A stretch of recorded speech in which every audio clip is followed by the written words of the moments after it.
What is going on, guys? Welcome to the channel. In today's video, I want to talk about mounting mud terrains or, off-road tires in general. But today we're going to focus on mud terrains, and we'll probably cover all terrains as well. This should really apply to all tires, but the reason we're going to focus on mud terrains is because how we get them mounted right now matters for the next step, which is the wheel balancing. I do have several videos of me showing how to mount and balance different style tires using my eBay tire machine and balancer. I've had this thing since like 2018 and it's 22 right now, so like 4 years. I've gone through a fair share of trial and error, learning things by breaking things and cutting tires and sidewalls and whatnot.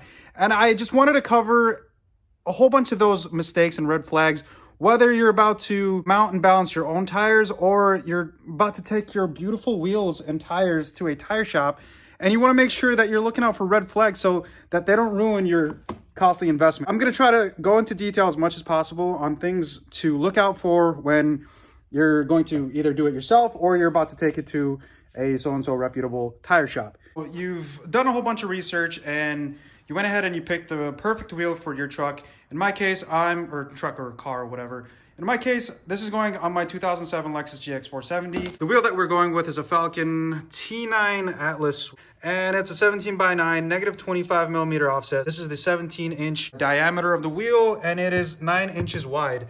The wheel from front fascia to bottom fascia is 9 inches.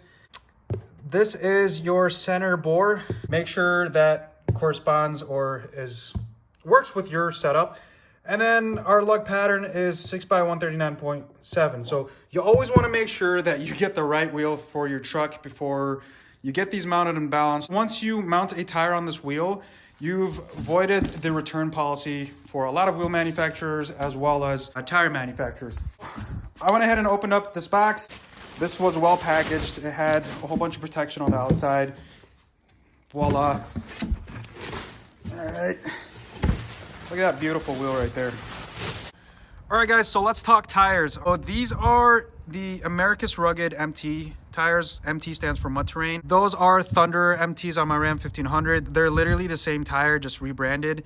Now these are the, cheap China, made in China tire or, eBay tire. I've had several of these sets and I love the way they wear down. I love the way they ride and handle. I know I'm basically rocking them as mall terrains rather than mud terrains, but I mean, just look at the way they look on my truck, and the wear on them is I actually got a good amount of wear on my last set with the Ram 1500. I actually listed them and sold them on Marketplace, believe it or not. A lot of people will buy your used tires, whether they want to try fitment. I'm one of those people that will buy used tires to try fitment before I actually go and splurge on the brand new tires. Before your tires wear down completely, list them for sale and try to get a chunk of that money back so you can invest towards a new set. The first thing you want to look for when you get brand new tires is you want to look for a number that looks like that. So that is the date of manufacture. We are in March of 2022 currently. It looks like these were produced in week 43 of 2021, and that's a good sign. You want to make sure that if it's a new tire that it was produced within less than a year at least. Whenever you're buying tires, whether they're used or new, you always want to make sure you try to stay within the 3-year mark. Anything over the 3-year mark, then you're risking some safety measures, and you don't want to do that. Another thing that you want to look for, and you probably should do this before you actually buy the tire, is check your load range. In my case, this is a load range D tire. Where does it say? So right here, load range D. If you're somebody who's going to be doing a lot of towing and hauling, heavy weight, you want to go higher up in the load rating. In my case, this is going on my, GX 470, nothing crazy. A load rating D is perfect. For my 35s on my Ram 1500, I do have a load range, I believe these are load range F, and the different load range just stands for the ply or the material that went into the tire. So this is probably a heavier material compared to this. So this is a 12 ply, this is an 8 ply. Another thing you want to look for if these are marketed as brand new tires is look for these little hairs. All right, so you see the hairs on the side, you see the hairs over here. That'll show you that it's a brand new tire and it hasn't been mounted and used and returned, and then some market tried to sell it to you. All right, so this next topic that we're going to talk about is very critical. It's critical to me because when I buy a pretty looking wheel, I want to make sure it doesn't get damaged, whether it's the front fascia or even the inside of the wheel. Now, when you go to a tire shop, before you give them your wheels, you know, I wouldn't be shy to ask them, say, hey, are you going to use the outer jaws? So like, these are the clamps that will clamp down the wheel when the tech or you is installing the wheel and tire setup. You want to make sure that they're properly using these jaws, right? You want to make sure that their tire machine can actually grab the wheel from the outside rather from the inside. Make sure they have a big enough tire machine. Don't take your 20s to some janky shop that doesn't have the jaws that are able to grab from the outside. Try to make sure that they don't grab from the inside. And what I mean is, so if you look over here, what a lot of tire shops do is they'll take this wheel, right? And this is just pure laziness, okay? They'll take this wheel, they'll put it on top over here, right? And then they'll release the jaws, right?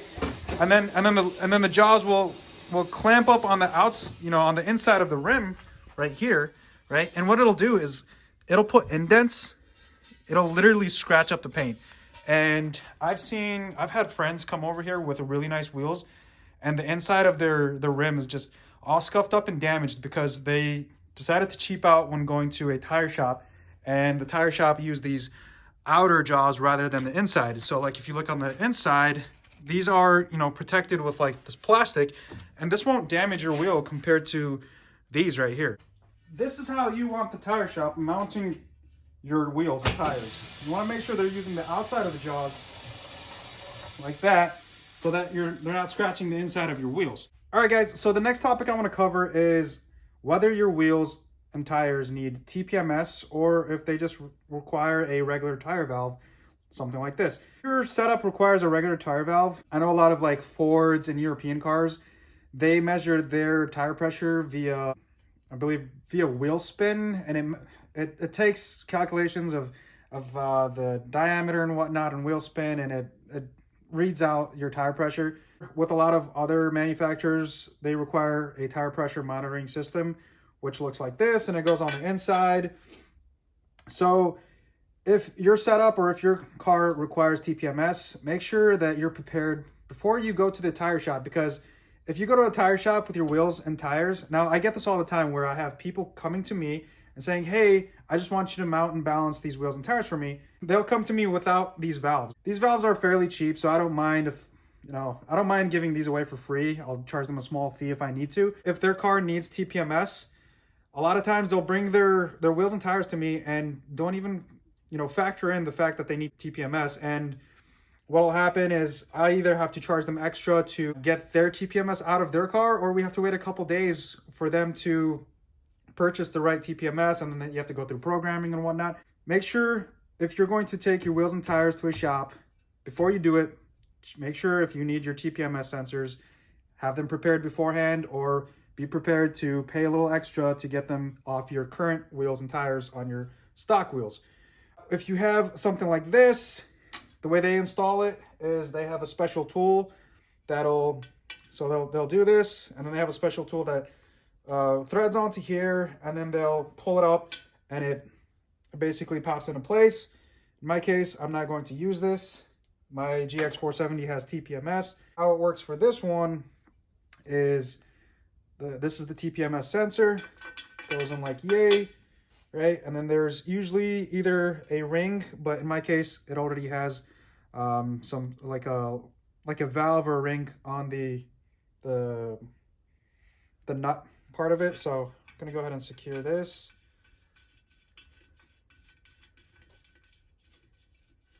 And then you don't want to go too crazy on it. I believe they usually call for like 9 inch-pounds of torque. So I'm just gonna hand tighten it.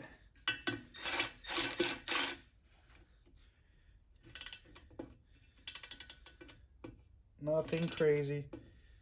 All right, so that's TPMS. We want to make sure that we've got the right size tire and this right size wheel. Make sure that if this is a 17-inch diameter, that the ending number on this ends in 17. So this is a 315/70 17. You would be surprised at the amount of people that I get coming here, and they'll bring me an 18-inch wheel and like 15-inch tires. I don't know how they do it. Just make sure you're not that person, okay? Do your research. Before we get the tire on the wheel, right, you want to make sure of a few things. If it's directional, you want to make sure that two tires are going one direction and the two other tires are going in a different direction, because, you know, on the right side they're going clockwise, and then on the left side they're going to be going counterclockwise. But you get what I mean. So you could look on the sidewall and it'll tell you if there's like an arrow and it'll say rotation right next to it. Make sure you've got the rotation figured out. The other thing that you want to look for is whether one side is inside or outside. With some tires, it'll tell you whether it's outside or inside. Just look at the tire as much as you can, just to make sure if there's a little word that says outside or inside. On my grandpa's Subaru Outback, I was mounting and balancing his wheels and tires. I got to the very last tire and I just got done mounting it and was filling it up with air, and I saw a little word that said outside, literally like over here. And I had to take all the wheels and tires off to get them flipped because I was doing them wrong. The other thing that you want to look for, especially when you're getting to like mud terrains or all terrains, is whether one side is white letters or black letters. With a lot of brands, I think BF Goodrich is one of them. If you prefer white lettering on the outside, make sure you specify that with the technician, or if you're doing it yourself, make note of that. If you want white letters on the outside or on the inside. Another thing that you look for is some tire manufacturers actually offer raised lettering versus flat lettering. I believe the Falcon Wild Peaks that I had previous to these, at one point, I was mounting 3 of them, and then I got to the 4th one and I realized it looked a little bit different. And what happened was there was raised lettering versus flat lettering. That's basically a style preference. So if you want raised lettering or flat lettering, make sure that all tires are matching. Another thing that we want to look for before mounting these is, not all tire manufacturers do this, but I've usually found it with the heavier tires, is that you'll find a yellow dot and a red dot. And what that means, or you'll find just a yellow dot, or in some cases just a red dot. And what that means is the yellow dot indicates, I'm going to try to get this right. The yellow dot indicates the lightest point of the tire. And what you want to do is you want to get the lightest point of the tire to match up with the heaviest point of the wheel. So in our case, the lightest point of the tire is going to match up with the heaviest point of the wheel, which is where the TPMS sensor is. Now, if I had a road force balancer, it would probably do it a little bit more accurate. And what the road force does is it measures where there's like a heavy spot in the tire, and then it'll match it with the like light spot in the wheel. I believe that's how it works to get the best balance possible, but I don't have a road force balancer.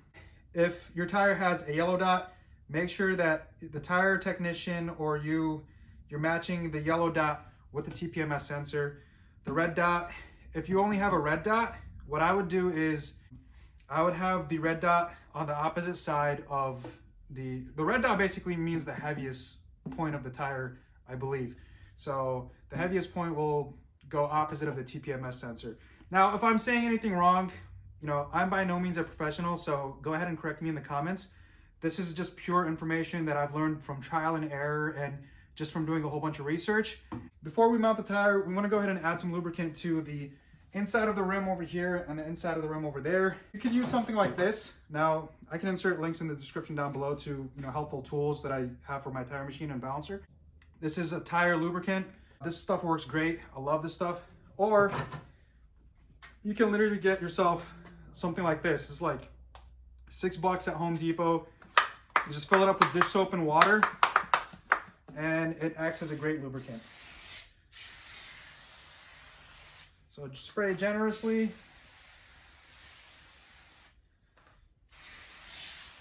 All right, now let's go ahead and get the sucker mounted. All right, so I wanted to cover one more topic that's very critical when it comes to installing a tire on a wheel, and that is whether your wheel is a front-mounted wheel or a rear-mounted wheel.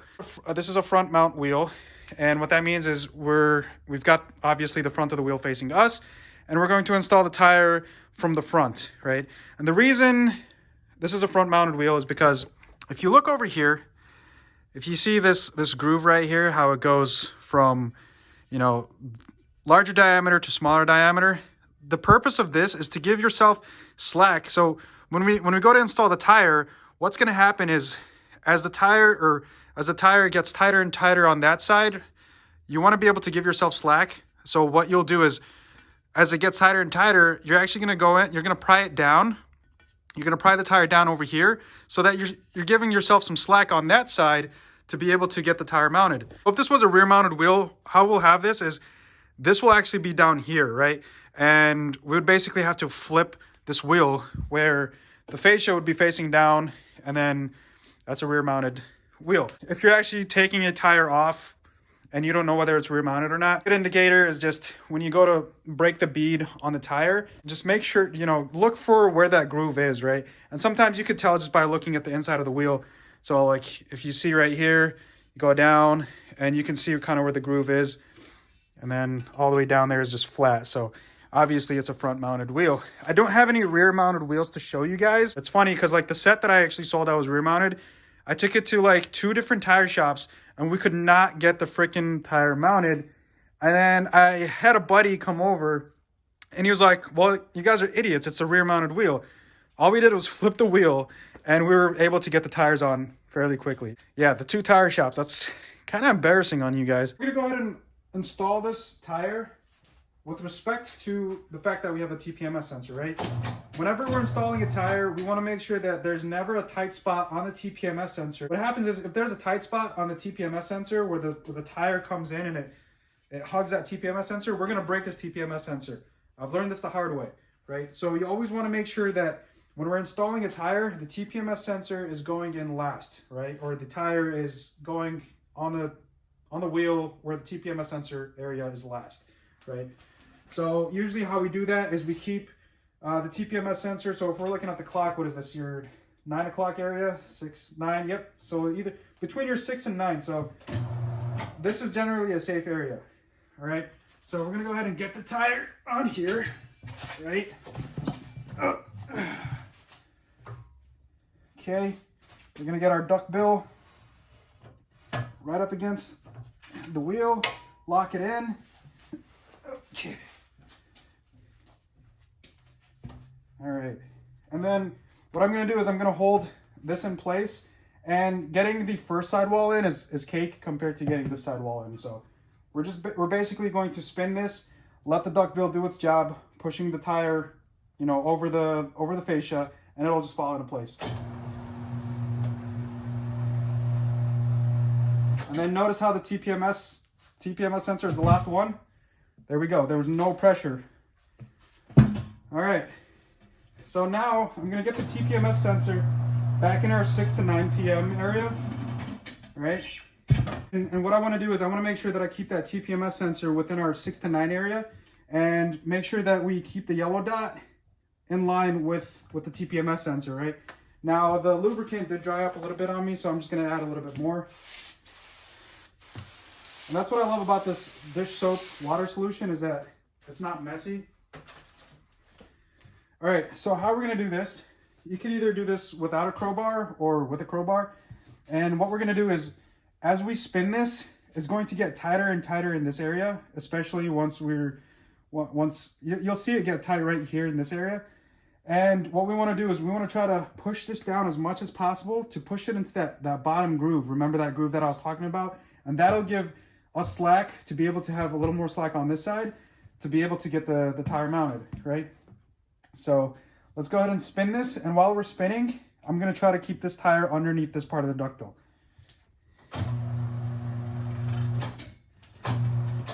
Okay. So you can see as it starts to get tighter, and then you notice the last thing that's going to get mounted is the TPMS sensor, right? So there's no tire catching up on the TPMS sensor, preventing that from breaking, right? So I'm gonna keep spinning. And just like that, the TPMS sensor was the last one to be mounted. We gave it enough slack and we didn't damage anything. All right. When you get into shorter sidewalls and like harder sidewalls and whatnot, these are your friends. With sidewalls that are a little more malleable like this, just pushing down with your arm is sufficient enough. Before we go ahead and inflate, or before we take this off, we want to make sure that our yellow dot is still lined up with our TPMS sensor. It doesn't have to be perfect, but it's bothering me. All right, don't fill up the tire just yet, because remember, the jaws are on the outside of the wheel. So if you go to fill this thing up, what's going to happen is the sidewall is going to seat up on those jaws, and it's going to be a pain to get this off. So the first thing you want to do is get the jaws out. All right, jaws are completely out. Now that the jaws are completely out, we're gonna go ahead and fill this thing up with air. But one thing I want to talk about is sometimes with like a wider wheel, what's gonna happen is sometimes if you have a wider wheel and you have sidewalls that are very malleable, you might have a hard time trying to seat the bead on this. In this case, if I hook up the air nozzle to this and fill it up, it's going to fill up fine without leaking or anything like that. But there is cases where, like, if you're trying to go for like the stretched out look up the starter fluid method, right? What the starter fluid method is, let's say that this wheel was like up to here, right? And there's no way we're going to be able to seat that bead onto the wheel. And to do that, what you do is, don't do it right here. Put this thing on the ground, hook up your air tool, right? And you're going to go around with your starter fluid. Now, I'm going to let you know, this is probably not safe, but if you're doing this at home or you're doing this in your garage, watch a whole bunch of these videos before you do it by yourself. If I was able to do it, then you should be able to do it. I went from not being able to mount any wheels and tires to being like my own wheel and tire expert. So to do it, what you're gonna do is you're gonna take your starter fluid, you're gonna go all the way around, spray it. I'll say generously, but not too generously. And then what you're gonna do is at one end, you're gonna create a little path of the starter fluid. And as you're filling it up with air, you're going to take a source of fire. In my case, I have a torch. You're gonna light it up as you're filling up with air. The sidewall will explode into place, and I'll probably insert a video here to show you guys how that happens. Be prepared to lose some leg hairs or some hairs on your legs and arms. Once it pops into place, make sure that your air is still going, because I've had times where the seat popped into place and I was pretty confident. I was like, oh great, it's seated. I let off the air and the tire or the sidewall came off the wheel. Make sure you're constant on the air. When you go to install this tire valve, there's a little Schrader valve that goes on the inside, and you're going to need a tool like this, and I'll go ahead and insert a link in the description down below. I'm just going to install a Schrader valve for now. So you could actually fill this up without a Schrader valve. It'll probably be quicker, but I just like installing the Schrader valve first, because when I get to a certain pressure and I want to make sure it's at like 35 psi, I don't have to sit there readjusting and whatnot. And time is my friend, so I'm not in a rush. All right, so let's go ahead and fill this sucker up. So when you're going to fill up your tire, make sure you keep your fingers or tools or anything that you don't want to get caught away from this area, from the sidewall meeting up with the wheel. Because what's going to happen is I'm filling this up and the sidewalls are popping out, the what they call it, the bead is seating. When you get to an area like this where it's going to be under a lot of pressure, that's going to pop pretty drastically, and you definitely don't want to have any fingers or any tools or anything like that there. You'll damage the wheel, you'll lose your nails probably. I will note that when you're mounting tires with like lower sidewalls and very stiff sidewalls, it might be very difficult to get it to seat completely. I was doing a 2019 Charger Scat Pack. I was doing his wheels for him. We were mounting up like a 295/30 sidewall on his 20-inch wheels, and we could not get the bead to seat. We actually had to fill that tire up all the way to like, I believe 80 psi, which is okay just for a temporary, just fill up like that, just to seat the bead. So we got it up to like 80 psi. Another thing you can do is, as you're filling up, what you could do is you could take something like this or like a rubber mallet and just like lightly tap on the tire as you're filling it up, or spray some of that soapy solution just to give it some more lubricant, right? And as you're tapping on it, you're filling it up, it'll eventually seat. And then don't leave it at 80 psi. Bring it back to the recommended psi. So we're gonna let this thing fill up. Right now it's at about 15 psi. Once it gets to like the 30 psi range, I'm gonna show you guys that pop, and it's going to be pretty drastic. So when I say keep your fingers away from there, keep your fingers away from there, and probably don't look at it. Like, look away. You don't want stuff going in your eyes.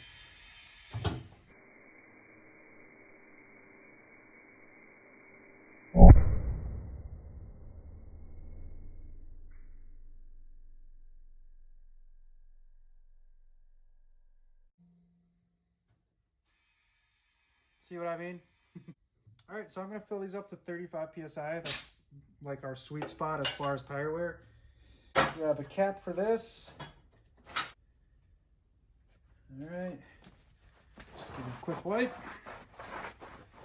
And that is how we mount up our mud terrain tire, or a tire in general. All right, guys, so that pretty much wraps it up for how to install your off-road wheels and tires, or tires in general. Hopefully I covered a lot of good points in this video. If I made any mistakes, or if you want to add any points to the video, go ahead and drop them down in the comments down below. The purpose of these videos is to help you and help future viewers. So if I made a mistake, go ahead and drop a comment. If you have any questions, go ahead and ask them down below. Either I or a professional will get to it, hopefully. Don't forget to like, share, and subscribe to the channel. It motivates me to do more of this kind of content. The next video, I'm probably going to cover how to balance these, so stay tuned. And for now, we'll see you in the next video.